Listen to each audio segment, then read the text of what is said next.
Welcome to Jesse Watters Prime Time. This is the way forward. America first, with God above. Charlie's death woke us up. It's always been a spiritual war between light and darkness, between good and evil, between right and wrong. And we will defend our interests. White-collar communism won't cut it. These snobs don't want to help people. They just want to hurt Trump, blow up the border, and deprogram the deplorables in flyover country. And there's a part of the country that says we have to forgive these people, and there's another part of the country that says no. And that's where we are as a country, and that's okay. And we'll grow as a country, both factions together, and try to heal together. Always remember one thing. I'm Watters, and this is my world. And now, please welcome Jesse Watters.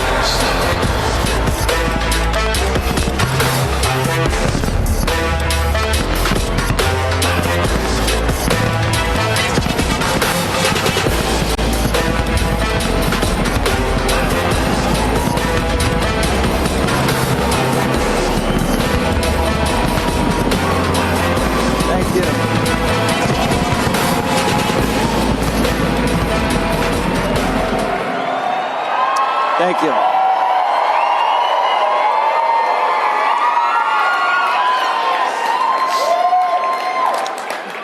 It's nice to be able to speak to you guys without being interrupted by Jessica Tarloff.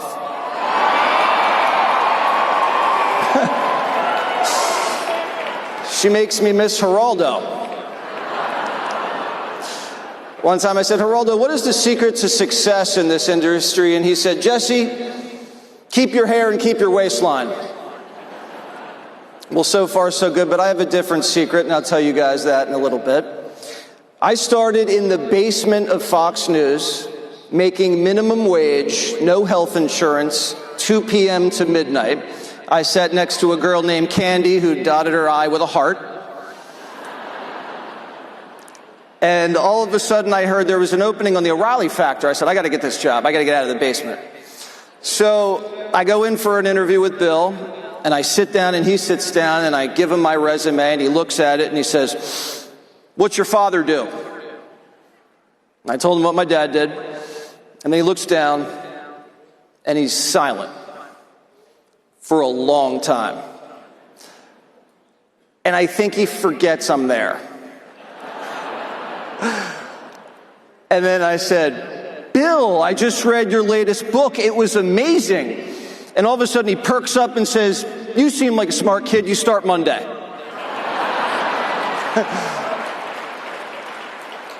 So he hired me, and then he almost fired me. We had these pitch meetings in the newsroom where we all circle around as producers and we pitch Bill's stories we think will make good TV segments. And these producers are just getting swatted down like flies. Bill's calling us idiots. It comes to me, I bomb, and the producer brings me up to his office afterwards and says, Bill doesn't think you're articulate enough to make it in television. You have 2 weeks to turn it around or you're fired. I mean, it's like telling Jordan he can't dunk.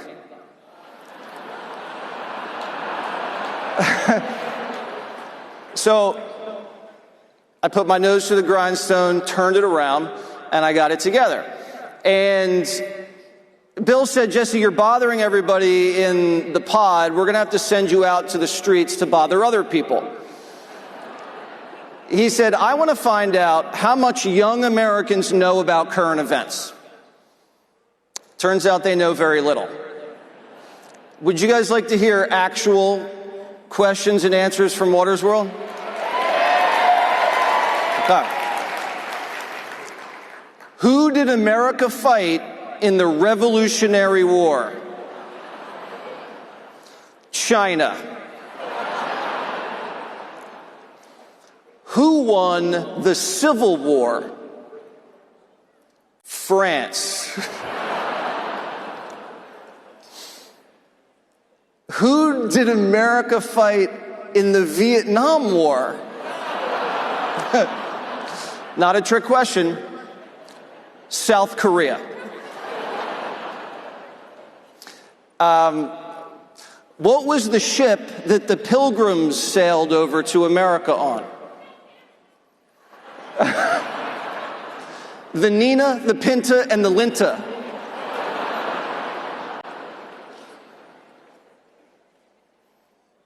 Name one state that borders Canada. Philly. Not a state. I asked this one kid, what do you think about Bernie Sanders? And he said, who's Bernie Sanders? I said, I wish I didn't know either. And I said, he's the senator from Vermont. He said, what's Vermont? My all-time favorite. What do you think of the Ebola virus? It's nice. So it's funny, but it's sad because these people are oblivious and politicians and corporations can hoodwink and bamboozle us. And this is kind of the stage that was set for me in the summer of 2015. And Hillary and Jeb were supposed to fix things. The two most boring politicians in America. Until Donald Trump came down the escalator.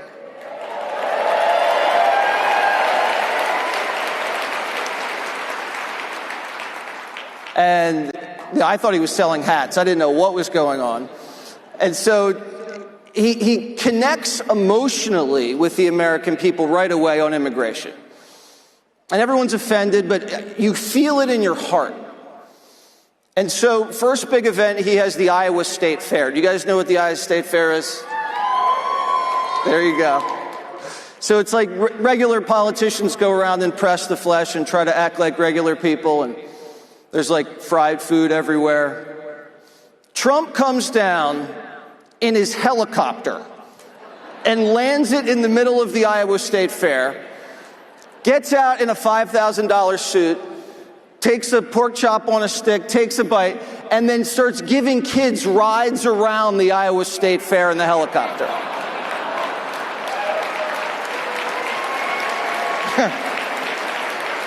So right away he wins. And then we start going into these debates. You remember Little Marco? Lion Ted. Or my favorite, he said about Mitt Romney, he said, Mitt Romney is poor and he walks like a penguin. And we're watching this at Fox and we were like, we had no idea. We had never seen anything like this before. Just like middle school ridicule.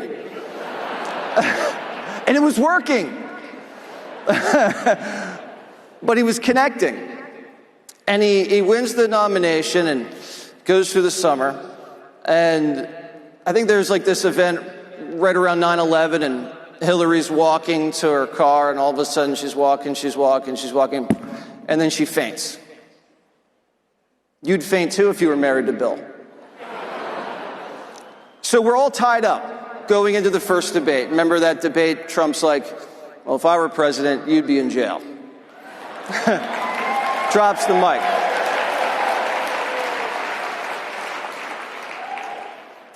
Now, Hillary didn't go to jail, but Bill might. Have you guys seen the Epstein files? Woo! No bueno. And so Trump cruises, and on election day, Hillary thinks she has it in the bag and falls asleep to get rest for her victory speech that night. She wakes up, and it's a nightmare. Trump has won Florida, North Carolina, and the next thing you know, Pennsylvania, Michigan, Wisconsin, he's president.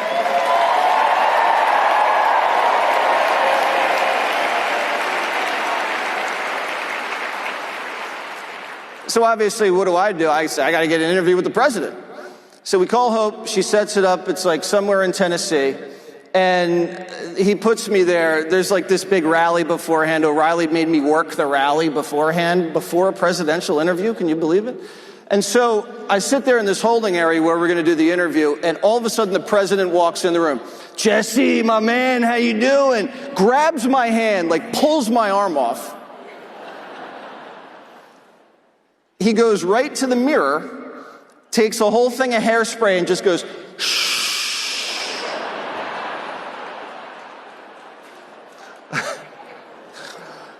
he sits down, I sit down, he said, Jesse, you see how many people are outside? 45,000, 85,000, 125,000? There's a lot of people out there, Mr. President. So we sit down, we wrap the interview, and it's over, and he says, well, we're headed back to D.C. Do you want to ride on Air Force One? And I said, yeah. So next thing you know, I'm like walking up the steps of Air Force One. He puts us in like the business class section. All the fake news is in the back.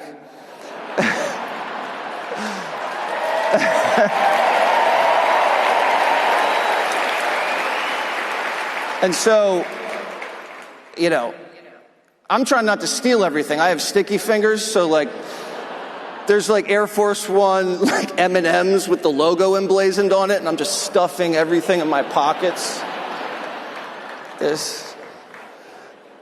And so all of a sudden Hope says, all right, he's ready for you. And we bring the cameras, we bring it back into like his executive boardroom area of the jet. And I said, Mr. President, now that you're president, they're going to have to rename this Hair Force One. Yeah. He didn't think it was funny either. So we wrap the interview and we go back. He tells me to put the camera away.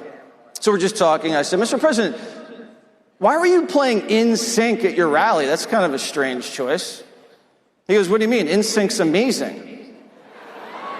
I said, really? He goes, yeah, Lance Bass is the man. Lance Bass? He said, yeah, Jesse, I was just at this cocktail party the other day in Manhattan, and there was this model, perfect 10, stunning, and she's next to this, like, New York Giants linebacker, okay? They're together. And all of a sudden, Lance Bass walks by, and the model leaves the linebacker and chases after Lance Bass. Lance Bass gets tail.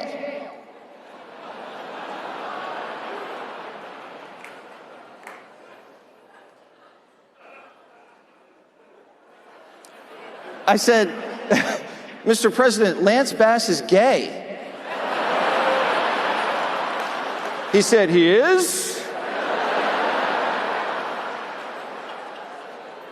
He said, all right, Jesse, I'm going to go talk to the failing New York Times. I'll see you later. So, you know, Fox changes the lineup. They move me from the weekends to the 5 at that point. And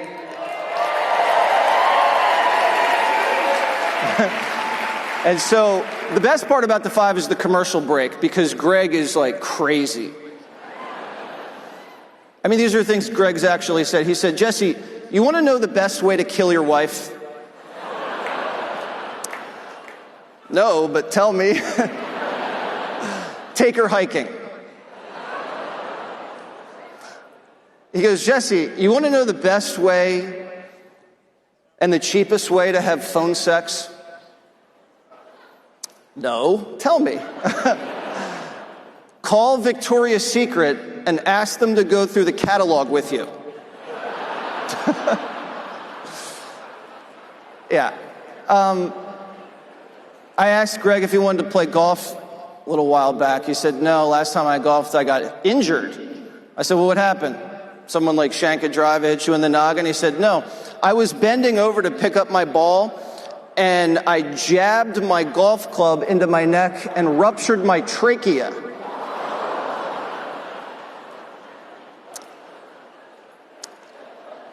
Not the manliest guy, but we love him. Jeanine Pirro, we miss Jeanine Pirro.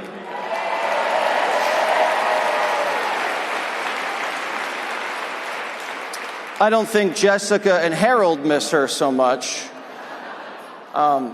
Both Jessica and Harold went deaf in their right ears. Doesn't matter, they don't listen anyway. Pirro actually got her phone hacked last month. But the good news is now China's deaf. So I'm on the 5 now, and all of a sudden the phone rings. Jesse, it's your favorite president. How you doing? Just got back from 5 days in Asia. It was meeting after meeting after meeting. If Jeb were president, he would have had to have taken a nap. I said, that's crazy. He said, why don't you bring everybody from the 5 and come have dinner at the White House? And I said, even Juan? And he paused and he said, what the hell, bring Juan anyway. And so a little while later, we didn't all go. It was me, it was Sebastian Gorka, and Stuart Varney. So we go up and we get to like the second level of the residence, and the president says, you want to go see the Lincoln bedroom?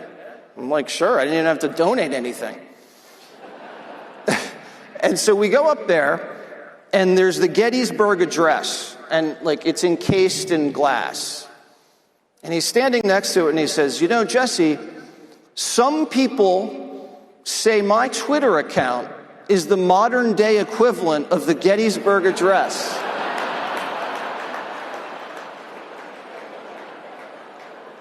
I said, some people meaning you?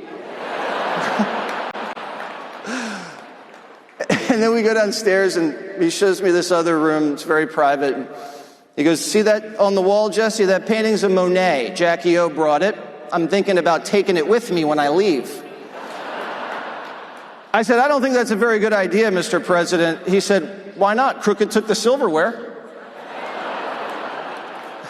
It's true. So we go sit down, and like Miller's there, and Sarah Huckabee Sanders, and we're having dinner. And all of a sudden, the First Lady walks into the room. And she's statuesque, she's very tall and graceful and elegant. And I had not been briefed on the protocol on how to introduce myself to the First Lady. Do I bow? Do I curtsy? I don't know. So I go in for the kiss.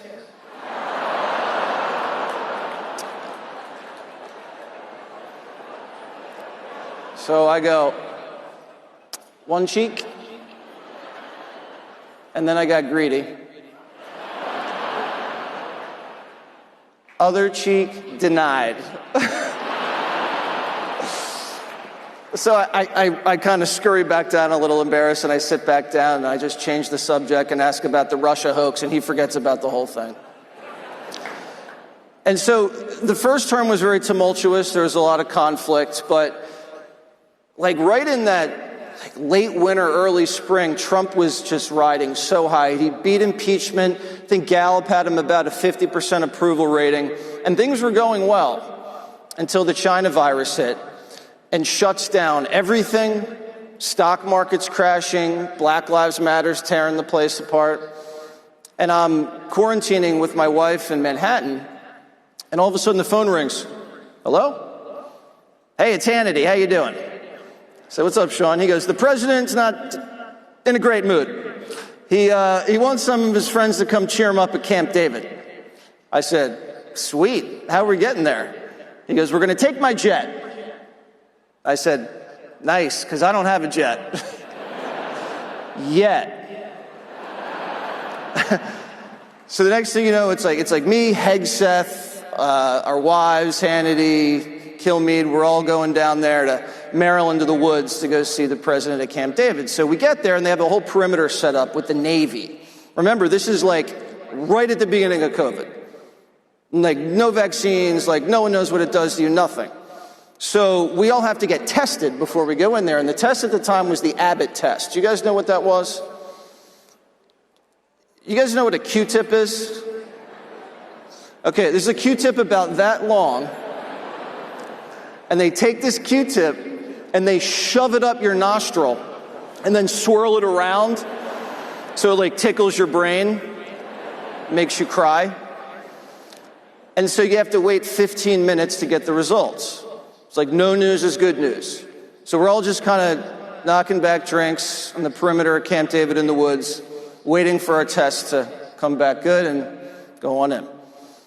So all of a sudden, this naval officer says, Mr. Waters, I'd like to see you over here, please. I said, what's up? Walk over. He said, Mr. Waters, sorry to inform you, but you've tested positive. I said, positive for what? He said, you've tested positive for COVID-19, sir. And at the time, we didn't know what it did. Like, was I going to lose my hair? Was I going to grow a third nipple? I was a little scared, but I was most worried about how I was getting home. I can't take the jet back because I have COVID, and there's no Hertz rental cars in the woods in Maryland. So I start sweating. I don't know what to do. All of a sudden, the naval officer says, I'm sorry, Mr. Waters, but Mr. Hegseth put me up to this. I look over, Pete's laughing at me. He smoked me like a Coke boat. I'll get him back. And so we all hop in the golf cart and we go into the woods and we meet the chaplain. The chaplain puts us on a golf cart and takes us on a little tour, and he's showing us all the scenes. This is where Bush put in the horseshoe pit. Over here is where Eisenhower installed the par 3 chipping green.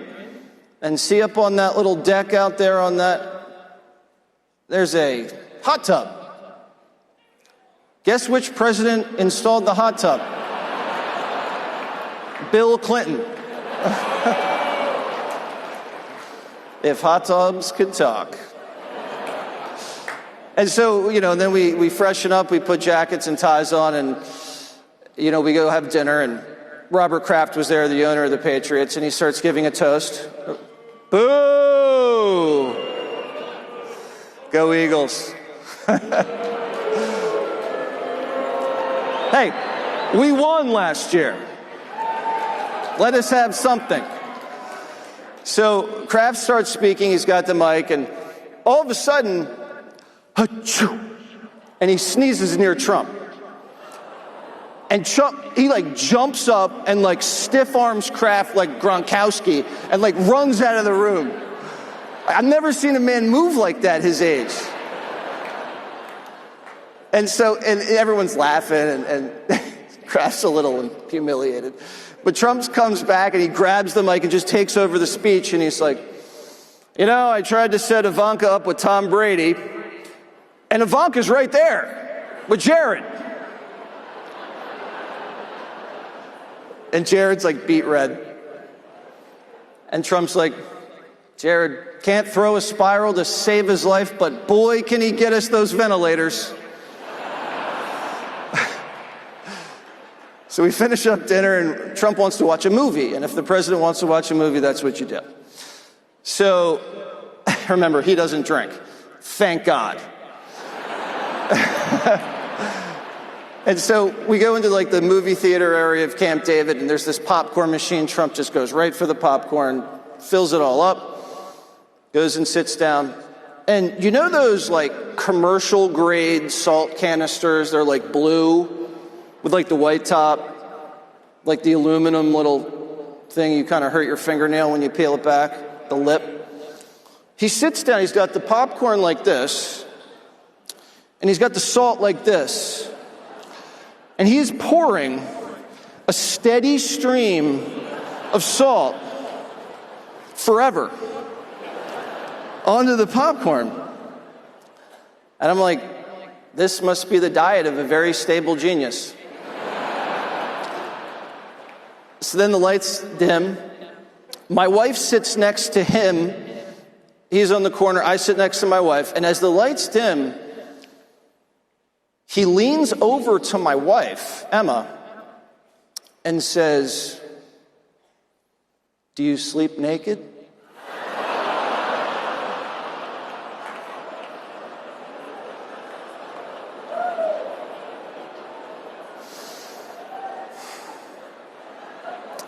So I don't know what to do. I got to defend my honor here, but there's Secret Service everywhere.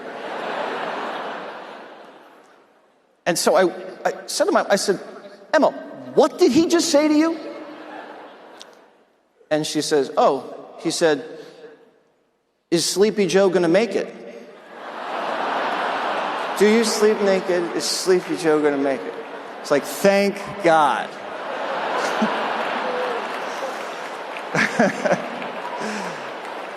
Gotta listen. And so the funny thing is, Sleepy Joe did make it. The only guy to sleep his way to the top.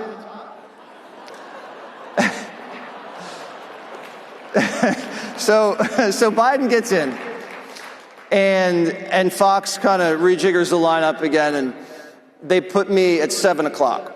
So I start calling people for advice. I'm like, thank you. I'm like, I call O'Reilly. He's like, Jesse, just don't be boring. Okay. I call Bob Costas. Costas says, just stay relaxed. I call Tucker. Tucker just says, don't lose your sense of humor. I call Scaramucci. He says, buy Bitcoin. And then I call Brit Hume, and Brit Hume says, Jesse, don't sleep with your assistant. I said, don't worry, my assistant's a guy. Not that there's anything wrong with that. And so, I'm really hustling. It's 7 o'clock show. I'm off the weekends. I got a show at 5. I got a show at 7. I'm trying my hardest. I'm like waking up at 5 a.m. I'm like grinding, working out, in office early, sitting, reading, writing.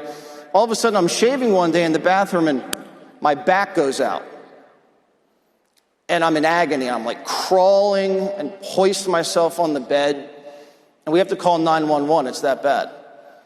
So the emergency services team comes up, puts me on like a stretcher, get down to the elevator. I'm in the Upper East Side at the time, and they wheel me out of my apartment. I gave them like the thumbs up, like I was an injured quarterback coming off the field. It's like, I'll be back. They put me into the ambulance, and I'm in serious agony. And, I'm just trying to make small talk with the EMT, and I'm like, wow, you must see some crazy stuff, your job. And he goes, yeah, I was just in the Epstein cell. I said, what? He said, yeah, we were the first EMT team on the scene when Epstein killed himself. And it was really weird. I said, well, what do you mean it was really weird? What was weird? And he says, well, when we got to the jail cell, there was like 10 people in the cell. And they were like touching things, like touching the body and moving the body all around. And I'm like trying to get up. I'm like, I'm going into the office. We're going live. This is like the biggest scoop of my career. And the next thing you know, I'm like wheeled into the emergency room. I don't even get this guy's number. I know. And so, they put me in there, they give me an MRI, and then I see this surgeon like a couple days later, and he said, what happened to your back? And I said, well, I've been carrying the 5 for years.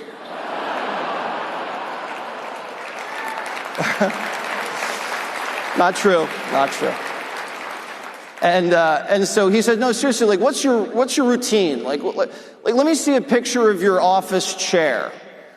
And then I text my assistant, Johnny, I'm like, send me a picture of the chair. I show him the picture, and he's like, look at this chair, Jesse. This chair is crooked. This chair has destroyed your back. You know who put my chair together? My assistant, Johnny. Now I'm definitely not sleeping with him. And so he's like, Jesse, sitting is the new smoking. The human body was not designed to sit all day. Bad for you.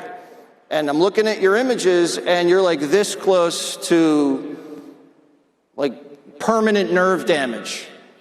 So we do the surgery, and all of a sudden I'm back. I'm like walking, I'm stretching, I'm Maha, baby.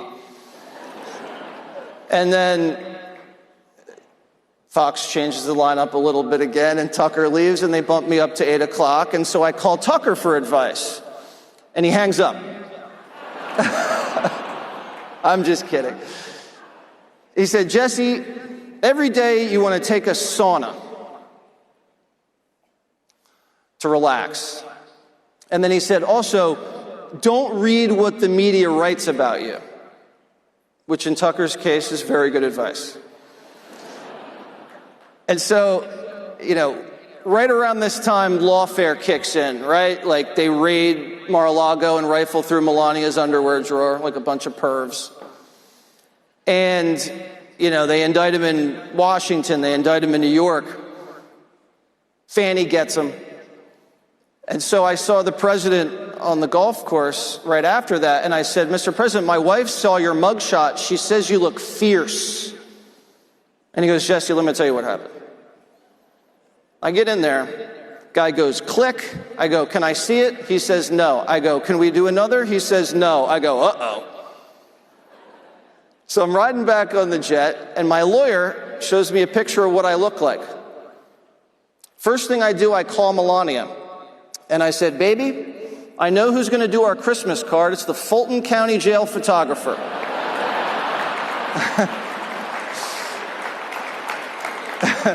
And he's like, did you see me on Tucker? 100 million people watched. It was bigger than when Oprah interviewed Michael Jackson and he was saying, I did not touch those little boys. There's a lot of people watching. But at this time, when he was assaulted by all these lawyers, his numbers were going up. And in that spring, his lead on Biden was bigger than it ever was. So the Biden team had to do something dramatically different. So what they decided to do is challenge him to an early debate in June. They had to change the trajectory of the race, or some people think his team purposely blew Joe up so they had enough time to swap in another nominee. So Biden, he goes to study at Camp David, and later we found out he just slept the whole week. And then you saw when he walked out onto the debate stage, he was white as a ghost. And what does he say in the first 20 minutes? We finally beat Medicare. Johnny and I were watching at Fox, our heads hit the ceiling. It's over. White men can jump. And so the coup starts closing in, and he has to pass this big test. They had this big thing on a Friday with NATO. He just had to pass that without screwing up, and he could survive. And he comes to the podium and he said, I'd now like to introduce Vladimir Putin. I mean, Vladimir Zelensky. That's like confusing Maxine Waters with Jesse Waters. No relation.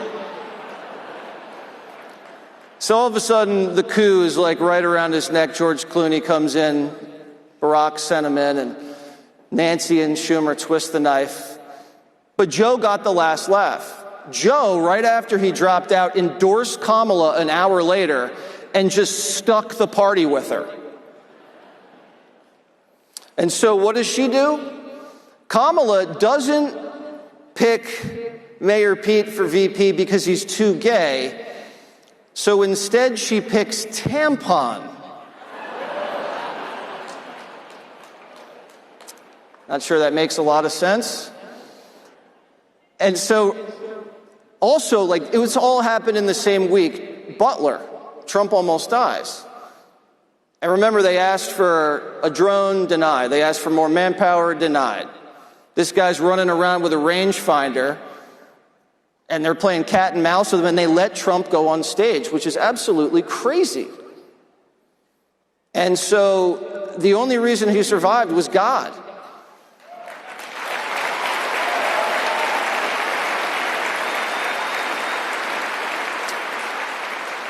So Trump now has God on his side, and he has J.D. Vance, which is good. So that's the ticket. And so Trump rolls into that debate with Kamala, and, it's actually kind of they were hitting each other pretty good. Kamala was holding her own. Trump was winning on points, and all of a sudden he said, these Haitians, they're eating the dogs, they're eating the cats.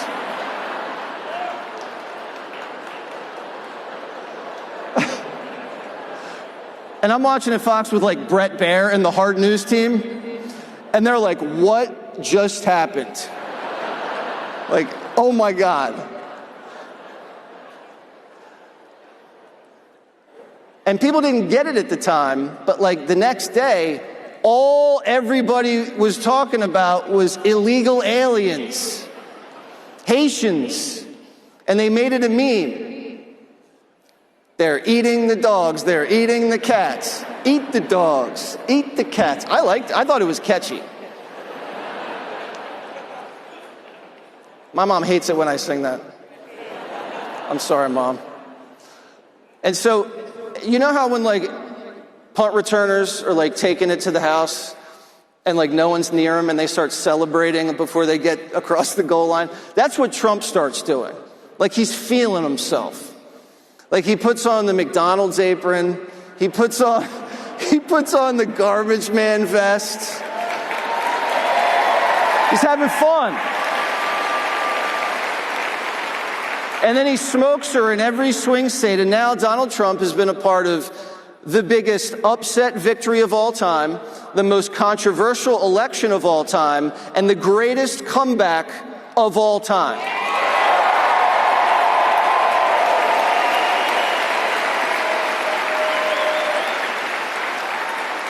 And so the first thing he does is Doge. And I'm like, I got to get an interview with the Doge boys. So we go into the Eisenhower building, and like Elon Musk is there with like 40 dudes eating pizza, listening to classic rock. I'm like, whoa.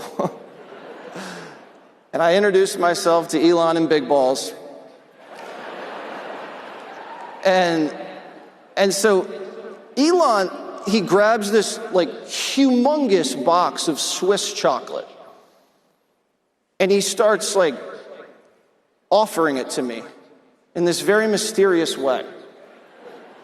Like he's enticing me with the chocolates. And he's like showing it to me like, do you want some chocolates, Jesse? Just lost my mic. And he's like seducing me with the chocolates. And I'm thinking like, now I know why this guy's got so many baby mamas. So we get in there, and Big Balls and Musk are telling me, like, we're spending $2 million on sex changes in Guatemala, $20 million on Iraqi Sesame Street, and like $100,000 on a DEI opera in Ireland. What American is watching that opera? Only Rosie O'Donnell.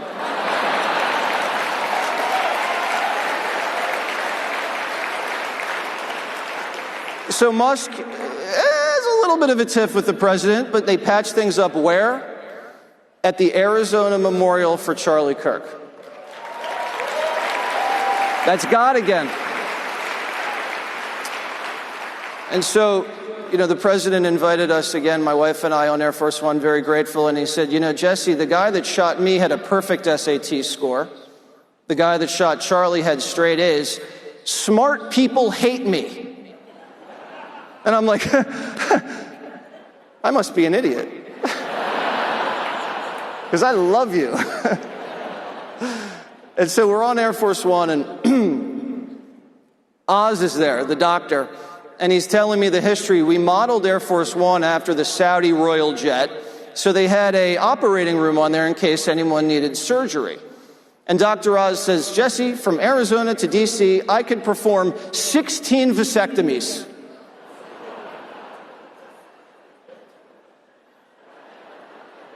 I said, only on Elon? And then Trump's so excited, he loves to show stuff off, so he's like bringing us back to like the private quarters of the jet. And he's like, see, Jesse, that's the bedroom area, there's the bathroom. I said, Mr. President, did you ever sleep in the bed?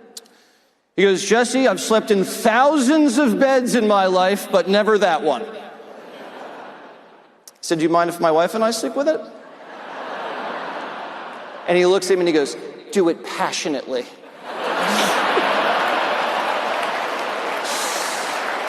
Oh my God. And so he brings us over to like the executive room, and he sits down, we're having like Mexican food. And he goes, Jesse, do you want to see the rendition of the big beautiful ballroom? I said, sure, let me see it. So he rolls the whole thing out. And guys, I don't know if you know this, the ballroom is huge. Like, I said, Mr. President, the ballroom is 4 times the size of the White House. He said, Jesse, it's a monument. I'm building a monument to myself because no one else will.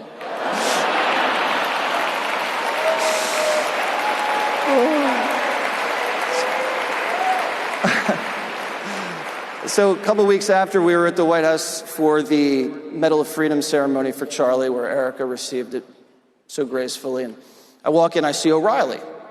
And then I see Tucker on the other side. And I'm like, wait a second. These are the 3 guys at 8 o'clock. I got to get a picture.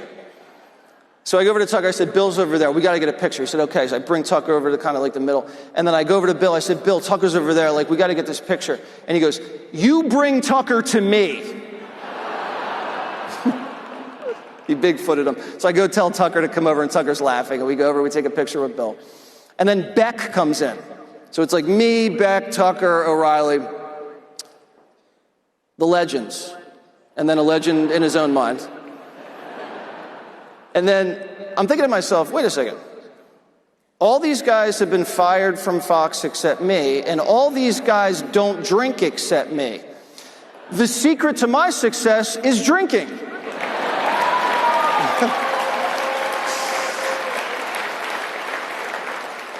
Greg doesn't drink, so he'll probably be gone next. So I only told Erica Kirk this. Greg, me, and Harold Ford Jr. have formed a Bible study group.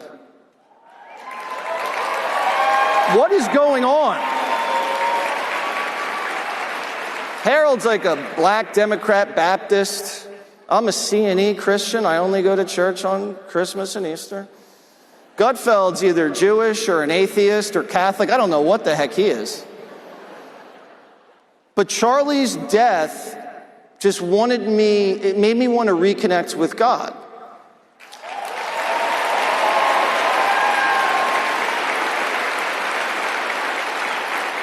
So Harold Ford has given us this book of Bible passages, and there's a Bible passage each day.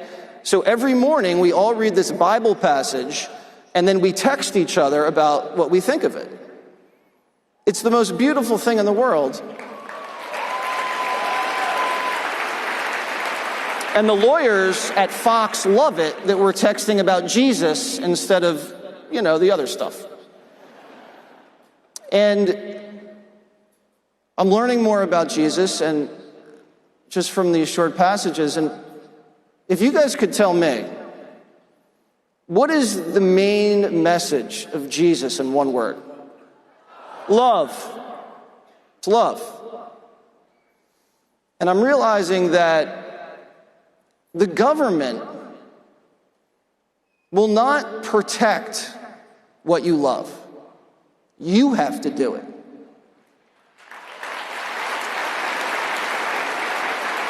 You cannot rely on the government to protect what you love. And so, let's have everybody stand up right now for what they love. Now, if you love your spouse, you love your country, you love your heritage, your people, your faith, your God, your land, your ideas, your beliefs, your history, and you stand up for that, and you have the courage, like Charlie Kirk, to stand up and protect what you love. Turning Point, I love you. Thank you so much. And always remember, I'm Waters, and this is my world.